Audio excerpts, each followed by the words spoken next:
네, 누군가 다쳤거나 위급할 때 가장 먼저 찾게 되는 건 바로 이 119 구급대원들이죠. 자, 그런데 이 구급대원들 이틀에 한 번꼴로 폭행과 협박을 당하고 있다고 합니다. 가해자들 대부분 술 취한 사람들인데요. 이렇게 주먹을 휘두르기도 하고 옆에 잘 안 보이시죠? 여기는 발길질을 하는 모습인데요. 때문에 구조 신고가 들어오면 만반의 준비를 해야 한다고 합니다. 자, 지금부터 그 현장을 확인해 보시죠.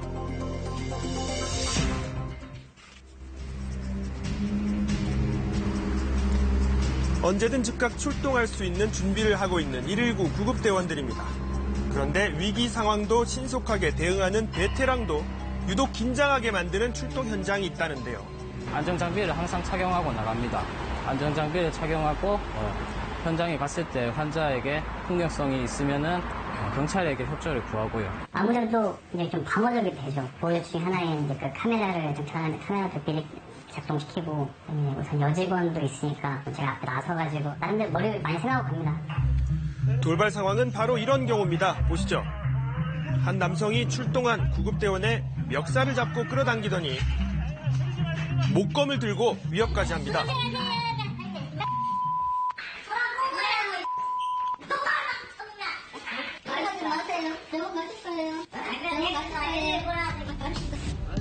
상황이 수습되는가 싶더니 다시 발길질을 합니다. 새벽 4시 한 가게에서 벌어진 일입니다.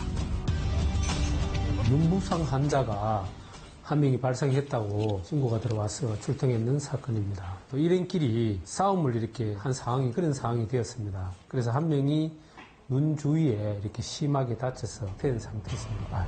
응급 환자가 있다고 일행이 도움을 요청했는데 일행 모두 술을 마신 상태였다고 합니다. 상처를 확인하려고 하니까 구급대원들이 자꾸 밀쳐서 이렇게 상태를 확인하기 좀 어려운 상황이었는데 이분들이 이제 흥분을 하셔서 또 우리 구급대원들을 밀고 일행 2명이 또 구급대원들이 이렇게 에워싸면서 폭언을 하거나 결국 경찰까지 출동했습니다. 자, 이번에는 한 종합병원 응급실인데요. 술 취한 남성이 구급대원을 밀치더니 언성을 높이며 시비를 겁니다.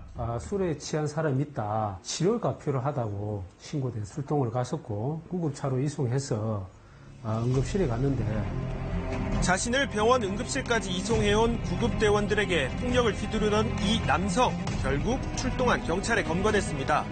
자, 이 지역에서 구급대원이 폭행을 당한 건 최근 3년간 28건.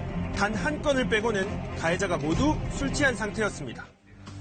주치자 폭행은 구급차에서도 빈번히 이뤄지는데요. 자, 혈압 체크를 하는 구급대원에게 팔을 휘두르고 발길질을 하는가 하면 이송하는 도중 갑자기 주먹을 휘두르기도 합니다. 지난달에는 술에 취한 여성이 이 구급대원의 목을 조르기도 했습니다. 순식간에 벌어진 일, 당시 피해 구급대원은 지금도 그날을 잊을 수 없다고 합니다. 이분이 처음부터 욕설을 한다던가 약간 위협적인 행동을 했다던가 했으면 저희도 이제 조금 보호하면서 했을 텐데 전혀 그런 예상 없이 갑자기 했기 때문에 많이 당황했습니다. 이후로도 정신적인 충격이 컸다고 하는데요. 저한테는 안 일어날 줄 알았는데 나한테도 일어나는 여성 주치자 같은 경우는 남성 대원분들이 접촉하기 어려움이 있고 제가 많이 감당을 했었는데 여성 주치자분이 갑자기 그런 행동을 하고 나니까 약간 두려움이 있기는 합니다. 이 지역 역시 지난 4년간 구급대원이 당한 피해 23건 가운데 2건을 제외하고 21건의 가해자 모두 술에 취한 상태였습니다. 주치자 구조에 대비한 매뉴얼이 있기는 한데 현장에 적용하기엔 어려움이 있다고 합니다. 환자가 사고가 났거나 다친 부분이 있을 경우에는 어쩔 수 없이 가까이 가서 환자에게 응급처치를 해야 되기 때문에 폭행에 대응하기가 좀 어려운 것 같습니다. 지난 한 해 구급대원을 상대로 한 폭행 사건은 215건, 처음으로 200건이 넘었는데요. 최근 5년간 이틀에 한 번꼴로 발생하고 있습니다.